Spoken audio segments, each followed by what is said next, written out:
short of 2,500 in the UK. When I asked the Health Minister this yesterday, she didn't seem to know the current figure. What is it? So the current figure is, good morning first of all, the current figure is about 2,500 midwives that we are short.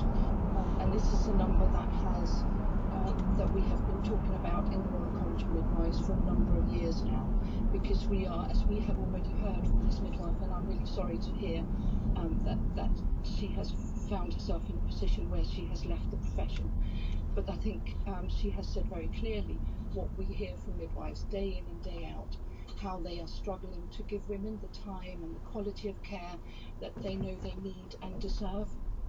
So that suggests, if you've been talking about the same figure for years, that suggests that progress has not been made. And I know the Health Secretary is saying that she does want to support work to develop a comprehensive national strategy.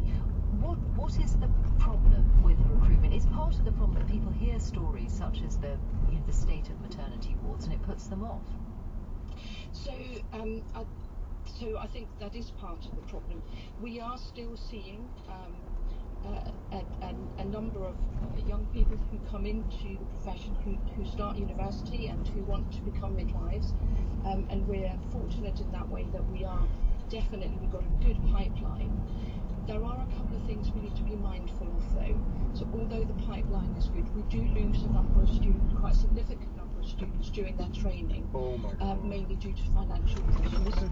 But we do also see midwives like we've just heard this morning, who find themselves in a position where they just cannot continue to do the job that they love and that they are trying to do, as you said, because it's a real privilege.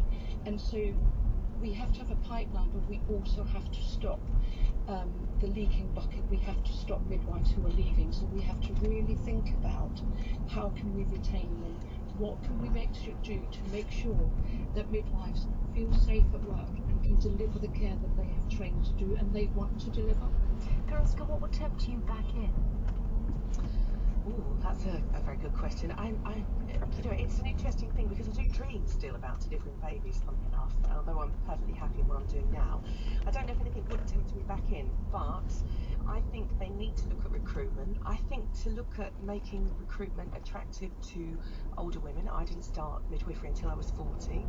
I think that's possibly a good idea. I think looking at changing the shift patterns. It seems that the police and fire brigade can have rolling shift patterns, which enables them to have a good time break between nights and days.